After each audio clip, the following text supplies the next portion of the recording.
आज मेरे पापा शहर से मेरे लिए बहुत सुंदर गुड़िया लेकर आने वाले हैं, इसलिए मैं उनका यही इंतजार कर रही हूँ। लेकिन बेटी, मौसम बहुत खराब है। तुम्हारे बाबा जब आएंगे तब तुम उनसे गुड़िया ले लेना, लेकिन अभी तुम घर जाकर अपनी माँ के साथ रहो। वो बरसात का समय था। गांव के सभी लोग अपने अपने घरों के अंदर रहकर बारिश का आकर चले जाने का इंतजार कर रहे थे। माँ, पापा कब तक आएंगे? मैं कब से उनकी राह देख रही हूँ। मेरी गुड़िया लेकर आएंगे ना?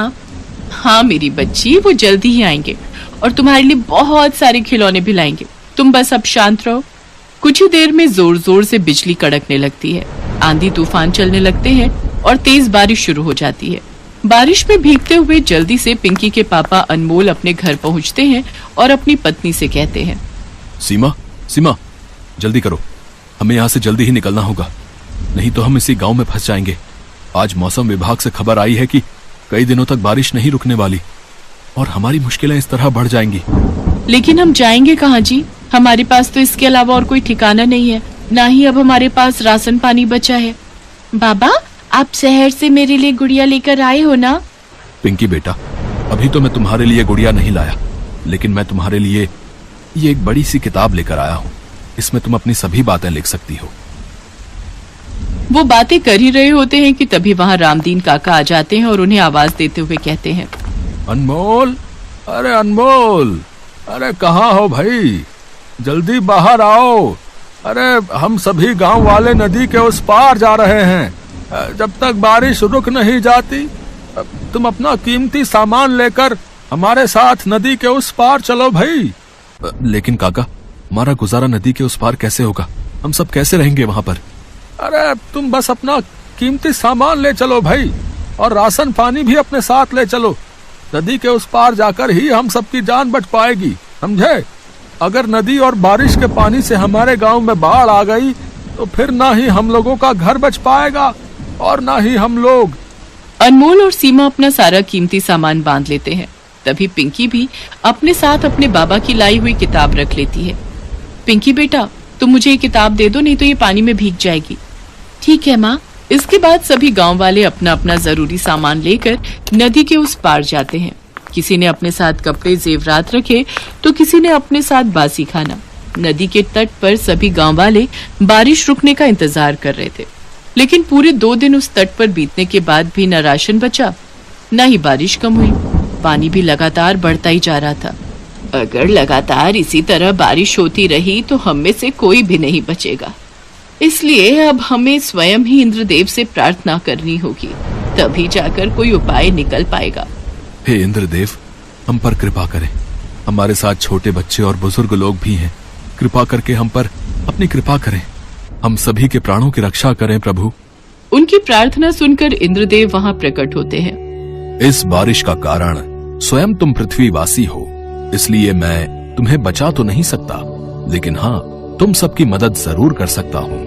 अनमोल, तुम अपनी बेटी के लिए जो कागज की किताब लाए हो, उस कागज की किताब से तुम जितनी भी नाव बनाओगे वो बड़ी हो जाएंगी और उसमें रहकर न ही तुम भीगोगे और न ही वो नाव डूबेगी। लेकिन जब पूरी तरह बारिश खत्म हो जाएगी तो तुम्हें उस नाव से उतरना होगा, क्योंकि वो खत्म हो जाएगी।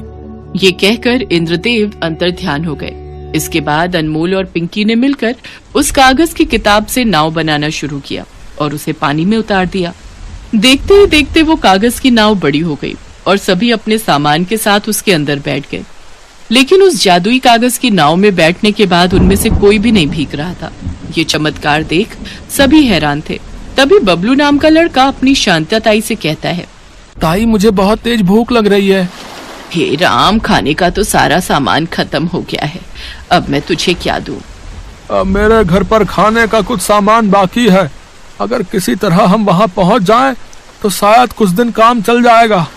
हाँ काका, कुछ बिस्कुट और नमकीन तो मेरे घर पर भी रखे हुए हैं। अब हमें किसी भी तरह वहाँ पहुँचना होगा।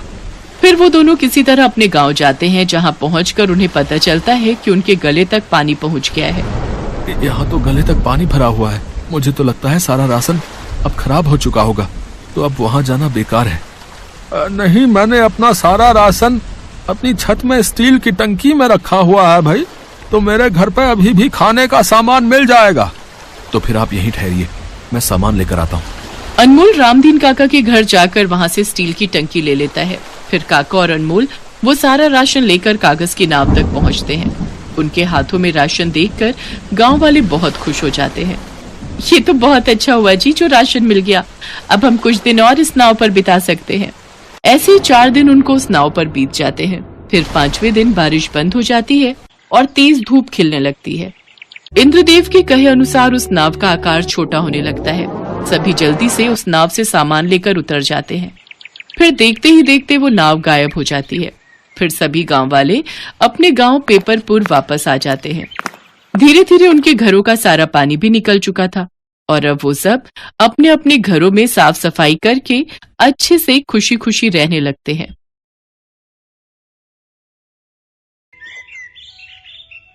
ये कहानी है मीरा की, जो माता रानी की परम भक्त थी। बचपन से ही उसका कोई भी दिन माता रानी की पूजा के बिना शुरू नहीं होता था और अब शादी के बाद भी चाहे उसकी दुनिया पूरी तरह बदल गई थी, लेकिन माता रानी के प्रति उसकी श्रद्धा में कोई बदलाव नहीं आया था। जय अम्बे गौरी मैया, जय श्यामा गौरी, तुमको निस दिन ध्यावत, मैया जी को निस दिन ध्यावत, शिव ब्रह्मा ओम जय अम्बे गौरी।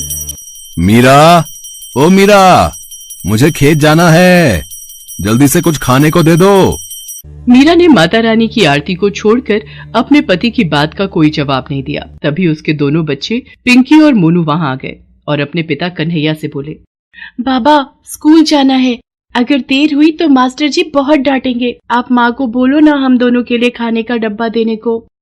मैं क्या बोलूं बेटा, देख तो रहे हो तुम्हारी माँ का ये पूजा पाठ जब तक खत्म नहीं होता तब तक तो वो ना तो किसी की बात सुनेगी और ना ही अपनी जगह से हिलेगी। लगता है आज हम सबको भूखा ही जाना पड़ेगा।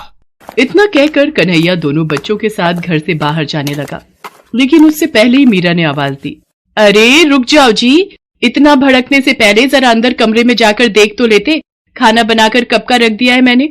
और तुम दोनों, तुमसे कहा था ना कि खाने का डिब्बा तुम दोनों के बस्तों में मिलेगा, सुनते नहीं हो एक बार में। बस करो मीरा, बच्चे ही तो हैं, नहीं ध्यान दिया होगा।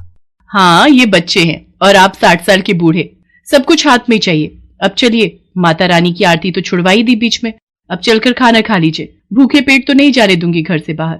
और तुम दोनों नाश्ता करके फौरन स्कूल जाओ, वरना मास्टर जी से पहले मैं तुम दोनों की पिटाई कर दूंगी। मीरा गुस्से में थी क्योंकि उसे माता रानी की आरती बीच में ही छोड़नी पड़ी थी। वो सब कुछ बर्दाश्त कर सकती थी, लेकिन माता रानी की पूजा में विघ्न उससे बर्दाश्त नहीं होता था। कन्हैया और बच्चों को भेजने के बाद मीरा ने तसल्ली से माता रानी की पूजा और आरती की और फिर घर के बाकी कामों में लग गई। तभी अचानक घर के दरवाजे पर किसी ने दस्तक दी। अरे राजेश्वर भैया, पिंकी के बाबा तो खेत गए हैं। हाँ भाभी, मैं खेत से ही आ रहा हूँ। वो कन्हैया, उसे सांप ने काट लिया भाभी, पता नहीं कहाँ से आ गया खेत में, एकदम काला और बड़ा सांप था। ये क्या कह रहे हो भैया, पिंकी के बाबा ठीक तो हैं? कहाँ हैं वो? सब लोग उसे अस्पताल लेकर गए हैं और मैं आपको खबर करने चला आया, आप जल्दी से मेरे साथ चलो। मीरा ने फौरन जाकर माता रानी के सामने से चरणामृत उठाया और भागी भागी अस्पताल पहुंची, लेकिन तब तक बहुत देर हो चुकी थी। डॉक्टर साहब, मुझे मेरे पति के पास ले चलिए, ये माता रानी के नाम का चरणामृत है, इससे मेरे पति को पिलाना है, मुझे पता है इसे पीते ही वो बिल्कुल ठीक हो जाएंगे। देखिए, हमें माफ कीजिए पर अब कुछ नहीं हो सकता। सांप का जहर आपके पति के शरीर में कुछ ही मिनटों में फैल गया था, यहाँ आते आते काफी देर हो गई, वो अब नहीं रहे। डॉक्टर की बात सुनते ही मीरा के हाथों से चरणामृत का बर्तन जमीन पर गिर गया और वो खुद भी बेहोश हो गई। मीरा ने कभी सपने में भी नहीं सोचा था कि कन्हैया इस तरह उसका साथ छोड़कर चला जाएगा, पर मीरा अब कुछ नहीं कर सकती थी। उसे अपने दोनों बच्चों की खातिर खुद के अलावा हालात को भी संभालना था।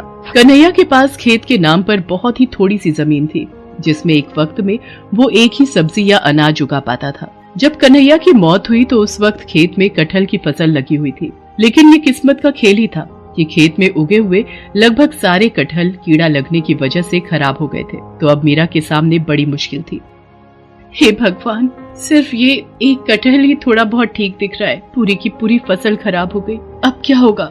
मीरा उदास मन से उस कटहल को लेकर घर पहुंची। उसके मन में यही उधेड़-बुन थी कि वो अब खेत में क्या बोएगी और बीज खरीदने के लिए उसके पास पैसे कहां से आएंगे। इसी बीच उसकी नजर अपने पूजा घर पर पड़ी, जहां माता रानी के सामने भोग का बर्तन बिल्कुल खाली था।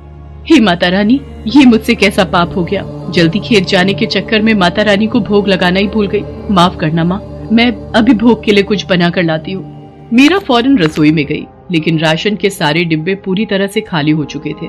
कन्हैया के जाने के बाद से ही हालात खराब होते चले गए। घर का सारा राशन खत्म हो चुका था, तो अब ना तो मीरा और उसके बच्चों के लिए कुछ खाने को था और ना ही माता रानी का भोग बनाने के लिए, सिवाय उस एक कटहल के जो मीरा अपने खेत से लेकर आई थी। हे माता रानी, मुझे भागन को माफ करना। सिवाय इस एक कटहल के मेरे पास और कुछ भी नहीं है जिससे मैं आपको भोग लगा सकूं। मुझ गरीब पर दया करो माँ, और इस भोग को स्वीकार करो। मीरा ने रोते हुए उस कटहल को माता रानी के सामने रख दिया और फिर पूरी श्रद्धा के साथ माता रानी की पूजा की। दोनों बच्चे भी उसके साथ माता रानी के सामने हाथ जोड़े बैठे रहे। फिर माता रानी की आरती के बाद, माँ अब तो आरती हो गई ना, मुझे माता रानी का प्रसाद दो ना जल्दी से, बहुत भूख लगी है, सुबह से कुछ भी नहीं खाया। नन्हे से मोनू की बात सुनकर मीरा को और भी रोना आ गया। उसे समझ नहीं आ रहा था कि आखिर वो उस कच्चे कटहल को बिना पकाए अपने बच्चों को कैसे खिलाए, लेकिन फिर भी उसने कटहल को माथे से लगाया और उसे काटने लगी। हे माता रानी, काश ये कटहल थोड़ा बहुत पक गया हो ताकि मेरे बच्चे कुछ तो खा सके। इसी उम्मीद के साथ मीरा ने पूरा कटहल काट दिया और ऐसा करते ही उसकी आंखें चमक उठी। हालांकि वो कटहल खाने लायक तो नहीं था, लेकिन फिर भी उसके अंदर कुछ ऐसा था जो बहुत ही अनोखा था।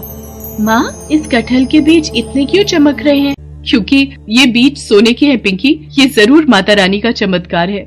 मीरा ने माता रानी के सामने सिर झुकाया और फिर तुरंत ही उस कटहल से सारे बीज बाहर निकाल लिए। वो सारे के सारे बीज खालिद सोने के थे। मीरा ने उनमें से एक बीज गांव के सुनार के पास जाकर बेच दिया। उस बीज के बदले मीरा को काफी सारे पैसे मिल गए, जिससे सबसे पहले मीरा ने बच्चों को पेट भर खाना खिलाया और फिर घर के लिए काफी सारा राशन भी खरीद लिया। माँ, माता रानी ने सब ठीक कर दिया ना? अब तो हमारे पास इतने ही सारे सोने के बीज हैं, तो हमें कभी कोई परेशानी नहीं होगी। अब तो हम बिना कुछ किए ही हमेशा खाना खा सकते हैं, है ना? नहीं बेटा, भले ही माता रानी का आशीर्वाद हमारे साथ है, पर हमें मेहनत का साथ नहीं छोड़ना चाहिए। मीरा जानती थी कि उसे उन सोने के बीजों का क्या करना है। उसने अगले ही दिन जाकर सबसे पहले अपना पूरा खेत साफ किया और फिर वो सारे सोने के बीज उस खेत की मिट्टी में बो दिए और देखते ही देखते कुछ ही दिनों में वहाँ कटहल के नए पेड़ उगाए। मीरा ने उन सभी पेड़ों का बहुत अच्छे से ख्याल रखा और फिर कुछ ही दिनों बाद उन सभी पेड़ों पर काफी बड़े बड़े कटहल भी उगने लगे। पिंकी, ले बेटा, फिलहाल ये कटहल खाने लायक हो गया है, इसे अलग ले जाकर रख दे, शाम को घर ले जाएंगे। माँ, एक बात तो बताओ, ये सारे पेड़ तो उन्हीं सोने के बीजों से उगे हैं ना, तो क्या इन सारे कटहलों में भी सोने के बीज निकलेंगे? हाँ बेटा, माता रानी का आशीर्वाद रहा तो ऐसा जरूर हो सकता है। मीरा की बात सुनकर पिंकी बहुत खुश हो गई, लेकिन पास ही खड़े गांव के मुखिया के कान एकदम से खड़े हो गए। अच्छा, तो ये बात है, तभी मैं सोचूं कि ये कन्हैया की लुगाई के पास खेती करने के पैसे आए कहाँ से। जरूर ये कोई जादू का चक्कर है, लेकिन जो भी हो, बात सोने की है तो मुझे कुछ तो करना ही पड़ेगा। मुखिया एक नंबर का लालची आदमी था। वो सारा दिन मीरा के खेत के आसपास ही मंडराता रहा।